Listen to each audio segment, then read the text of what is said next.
Republican lawmakers cracking down on the IRS with two new bills introduced in the Senate aimed at holding IRS employees accountable to taxpayers and allowing the removal or transfer of senior-level executives based on misconduct or poor performance.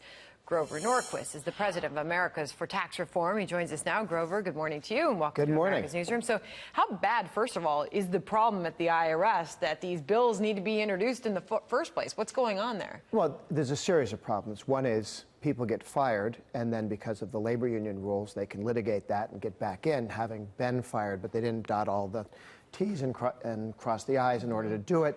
And so those union rules that make it difficult to let somebody go need to be changed. But also, once somebody's been fired, there needs to be a legal prohibition on rehiring them. That is what this legislation does. And it also specifies the kind of things that they do to get fired. And it's a list of horribles. They all ought to ban you from ever working for the government at all, like falsifying data on other people's tax returns. So the two senators, Mike Enzi and Richard Burr, both Republicans who introduced these bills, they penned an op-ed in the Washington Examiner, and in this portion of it, they write, ensuring that IRS employees are held accountable for their misdeeds should not be a controversial position. Our bills could help bring needed accountability to an agency that has a history of serious misconduct. And at one point in their piece, they say, talking about how notoriously difficult it is to get rid of somebody, just ask Lois Lerner, they write. Well, yes. I mean, Lois Lerner should have been fired a long time ago. There should have been a targeted Americans for their political beliefs. Yeah, and for a year or more period, there were about 1,200 conservative groups, Tea Party groups, that wanted to get permission to have a bank account and be incorporated. One was. This was complete political targeting, and the establishment press decided not to cover the issue. Nobody treated it seriously. The president poo-pooed it, President Obama. And this is the sort of thing people should be fired for. It's why people don't trust Washington, and there's a reason. It's a reasonable distrust. It's not unreasonable. So there's these lists, and they're quoted here saying we had people that were rehired after misconduct or poor performance so bad that their folder was marked, do not rehire. And then they go on to give stats. The Treasury Department said the IRS rehired 213 employees after being terminated or separated between January 2015 and March 2016.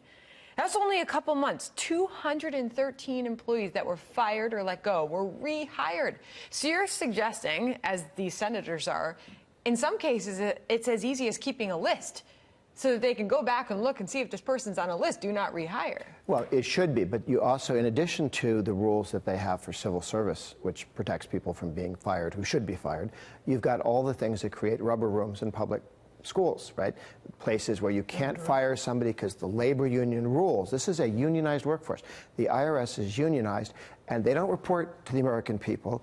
They work to the contract, which they write. And you have this problem where you could fire somebody and then they relitigate it and want to come back in. It's not clear that that isn't exactly what's happening. Those 213 were rehired just in time before Obama left. Interesting.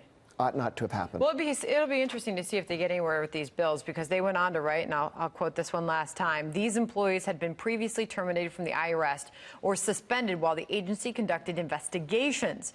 One individual whose file was literally stamped with the words, do not rehire, in all caps, was even mistakenly hired again. So obviously they're making the case, A, that things are really bad, 2, something has to be done about it. Based on what you see here, Grover Norquist, does this solve the problem? Do the bills they're introducing, would this prevent this sort of activity from happening again? In the future, can't solve the past problem necessarily. It would reduce the problem. The only way to really fix it, and President Trump could do this with a signature, and that is to take advantage of the 1978 Carter Law, which created unions in the federal government, and say, if the president says a particular agency shouldn't be unionized for national security reasons, you can't have a union. They shouldn't have a union at the IRS, which allows these things, mandates these things to happen. Of course, they're making accountability the key word here, these two senators, so we'll see. Very good effort by the two senators, Enzi and Burr. Interesting stuff. Grover Norquist, come back. Good to see you. Good to see you. Thank you.